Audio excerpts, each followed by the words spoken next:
Thank you for joining us for this New York Asian Film Festival 2021 Filmmaker Chat. First of all, we're very excited. We're very happy. We want to thank the Taiwan Economic Cultural Office in New York for sponsoring the Taiwanese films in this year's festival.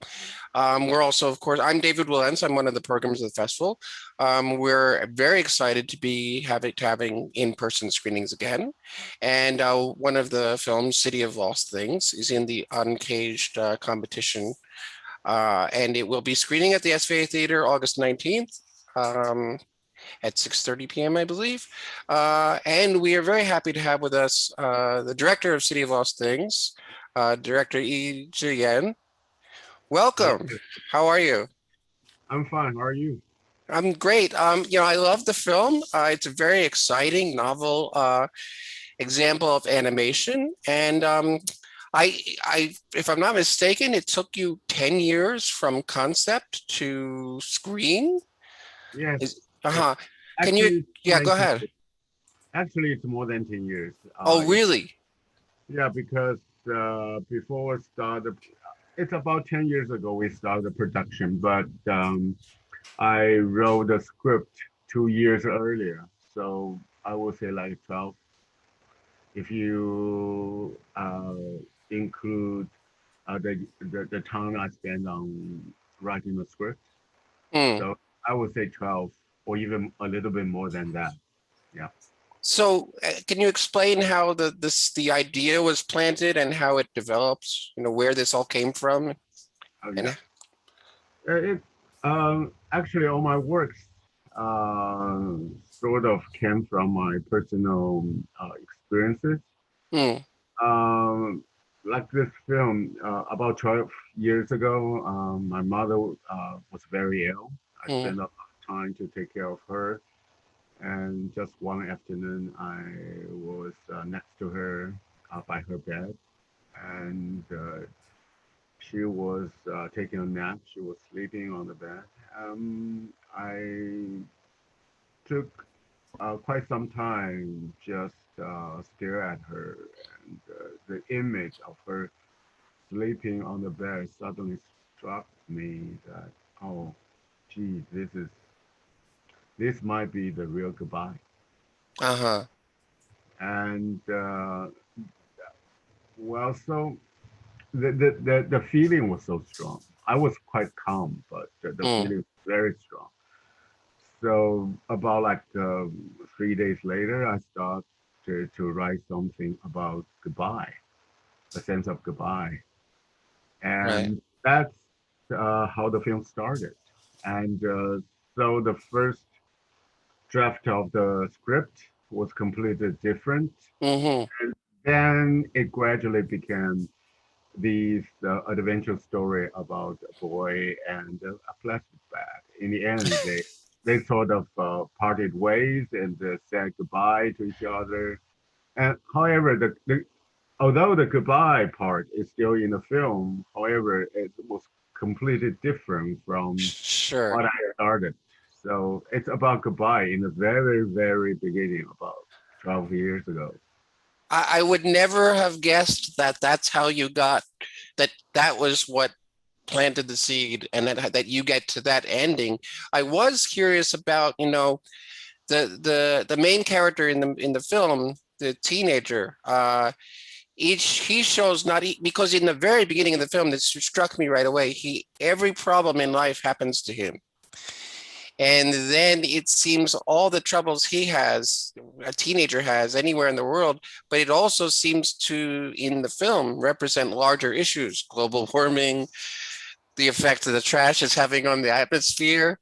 Can you talk about how this sort of, if I'm not mistaken, how this metaphor, evolved and what you personally learned from it? Um, just as said, originally the film is about goodbye, and then I had the characters.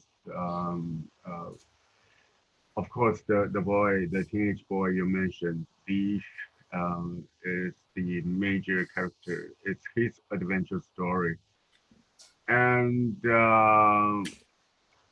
know, it, it's like. Um, I would say basically, on the surface, the film is about his adventure through Tri-City and how his vision of himself, uh, his his road to take, gradually changed throughout the whole adventure, and he eventually finds the purpose of his life, finds his uh, vision of his life, and I guess somehow, if you think the world as a person, and I would say that if the world see it, what's the vision of the world of herself? Um, if you have a different vision of what the world should be, the world will definitely take a different path. Uh, Uh-huh. so on this level, I think a leaf voyage is sort of comparable to the vision we see ourselves, the world, the vision of the world, see herself. Mm. And if you have a different vision of what the world should be like, and there are definitely going to be different choices, different roads to take.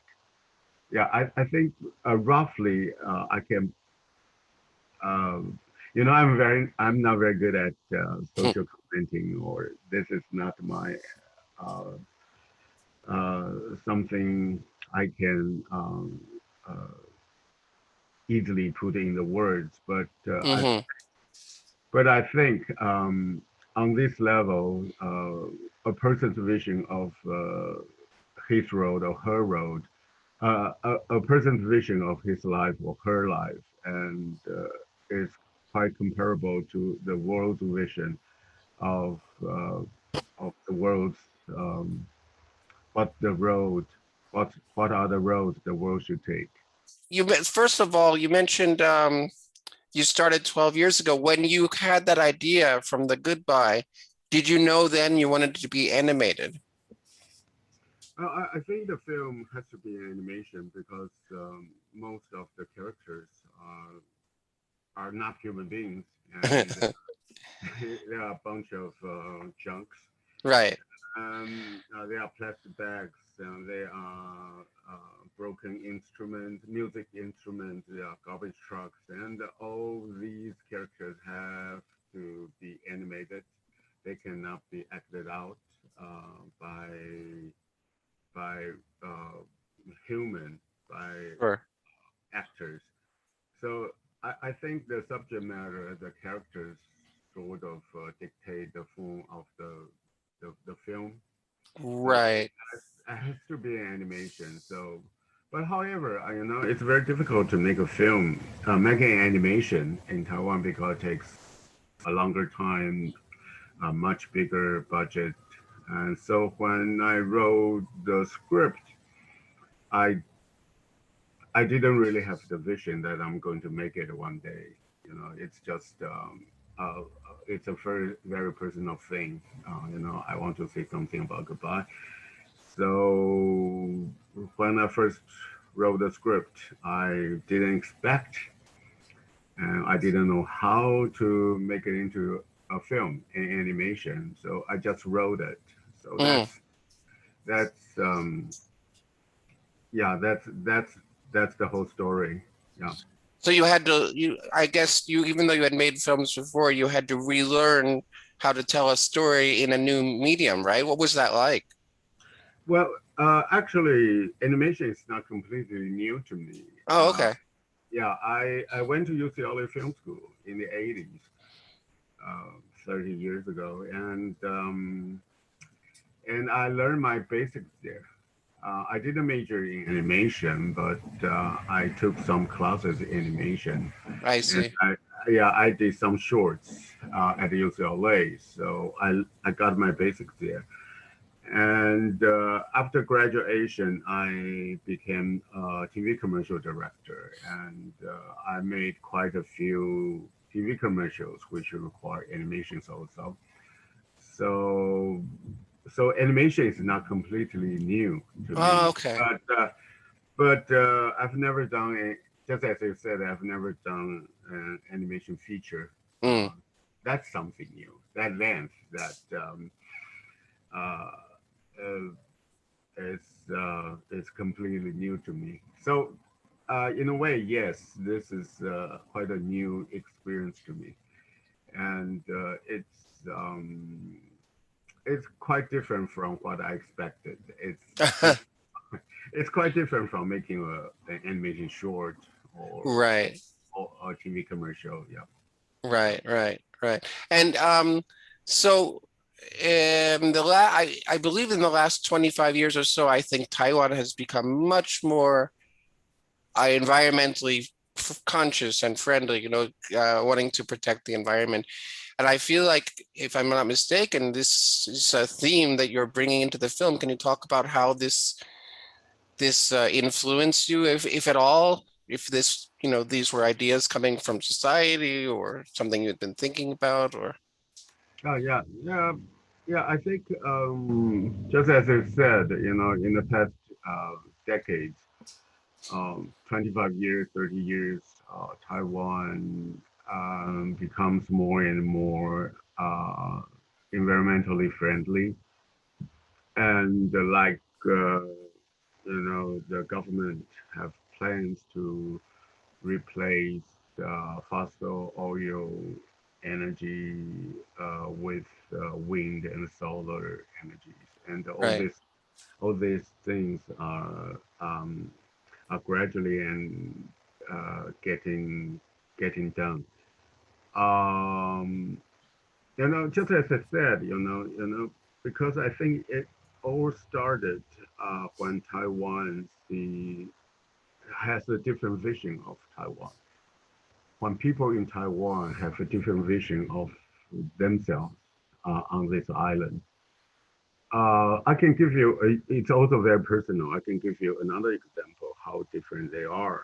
Like my parents, like my father, mm, um, who came to Taiwan about 70 years ago from mainland China. hmm, And for a long, long time, uh, they think, um, they think that they would stay in Taiwan for just a little bit.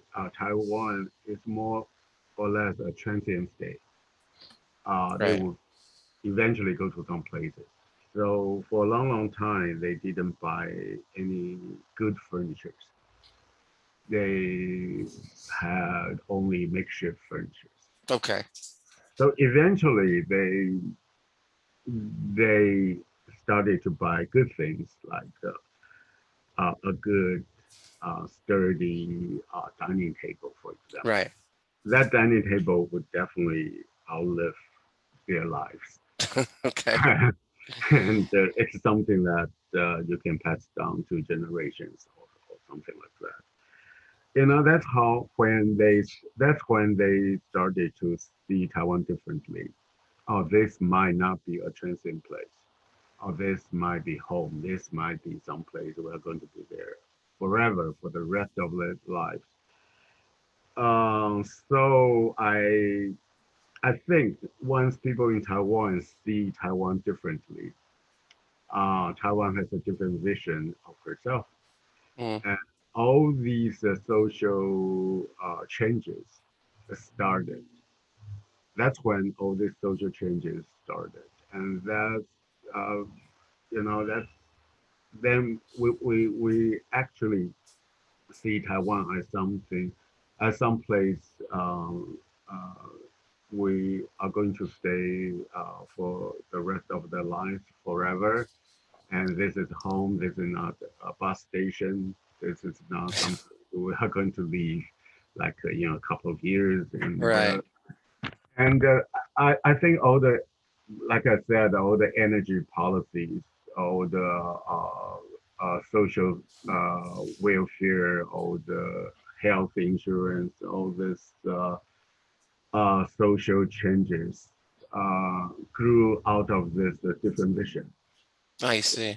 Yeah, and I think the film is also about a vision of life, a vision of the teenage boy, of what he's going to do and what he sees himself, or what he sees himself in the future. And Sure.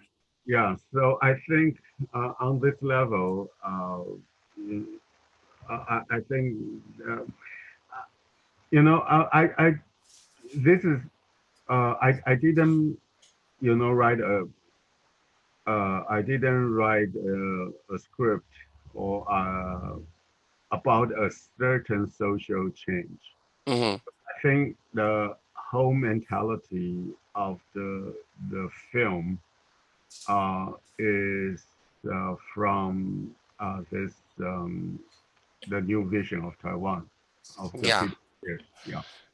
And in the film you have, as you mentioned, Trash City, and it's very interesting because it's almost like you are commenting on Taiwan today because everybody in Trash City is being thrown away, literally. But like you said, instead of making a very conscious message, there's more emotion. And I wanted to ask about the plastic bag, which is such a great character, because we see plastic bags everywhere. And in one hand, the plastic bag may be bad for the environment, but in your film, the plastic bag is kind of the teacher for Leaf. So yeah, how did you come up? Where did that come from, do you think?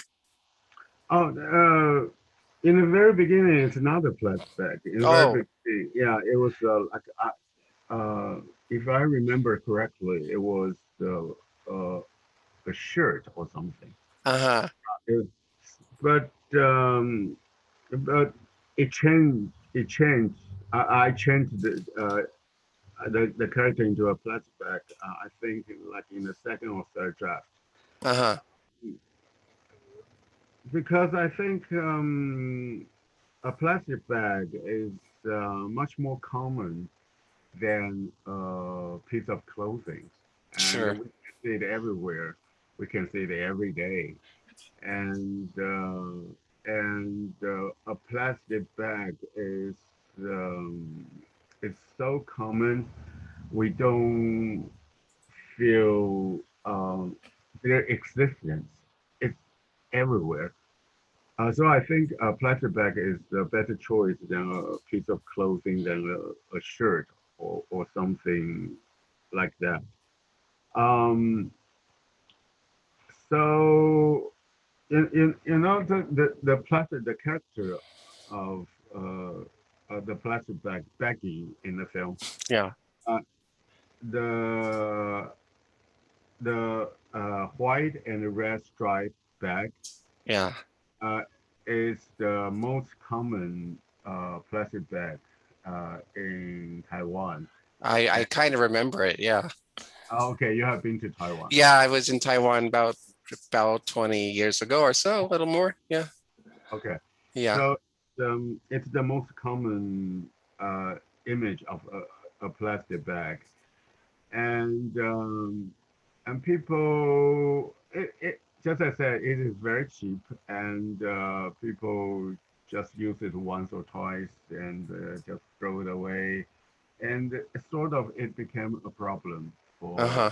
island, yeah, for the city, for so so so when I choose the character of Baggy, I think I want something very common in our daily lives. So gradually it became a plastic bag. And on a once again on a very personal level, and I think it's a adventure story. It's a in a way it's about the friendship, the bromance Sure. between Leaf and Baggy, between a teenage boy and a plastic bag. You know, if you have a relationship, if the main character of the film uh, has a relationship with a plastic bag, I think it's the ultimate fetishism. Uh, Ah, you sure. know, I think it's kind of fun. It's kind of evilly, devilly fun. And to write something, you would never imagine there's a kind of relationship between a person and a plastic bag. So Sure. eventually it became uh, the choice of the character. Yeah. No, it's one of the most original films I think we saw looking at films for the festival. What and speaking of what are you developing anything? Do you have any projects you can give us a hint about that you're working on now? I'm writing. I'm writing a 13-hour TV series right now. Oh, okay. Wow. Yeah, it's about two lawyers. Um, well, this time it's not teenagers. It's Uh-huh. about two adults in their 30 something, and it's a live action project, and uh, but same as City of Love Things, and when I wrote it, I didn't know how it was going to be made, was how was it going to be financed, and the same thing, this time I read those scripts about lawyers. I Hmm. didn't have a plan on how to get it financed or get it made, but I that this is another project I think I should just go ahead and write it and first and see what comes out of it. So I'm writing live action adults, lawyers, and yeah, it's quite different from City of Love Things. Yeah, your work is very diverse. It's very interesting. Would you like to, thank you very much. This is all very exciting. Would you like to share any more words about City of Lost Things or any other thoughts you have on it to the audience? um, well, gee, this is a tough one. Uh, okay, okay, I think I don't know. I hope after the film, people will see a plastic bag in a different light. They are not just a plastic bag. Uh, if you see it from a human point of view, they are plastic bags. But somehow, if you see them in their own point of views, they are not just bags. Right. They definitely have something vision about themselves more than being a bag. Okay, I hope to everybody starts to see plastic bags in a different light. I love that. Those are really those are good words to live by. I very impressed again by your film. Thank you so much. I Okay, want to remind everyone that City of Lost Things is going to be playing at the SVA Theater August 19th at 6:30 p.m. Don't miss it. And thank you again to TECO, the Taiwan Economic Cultural Office. We have a great lineup, not only City of Lost Things, but there's other Taiwanese films, A Leg, My Missing Valentine, The Silent Forest, As We Like It, and be sure to check out New York Asian Film Festival, NYAFF.org for all the information on the festival, and looking forward to seeing you at the movies. Thank you so much. thank you.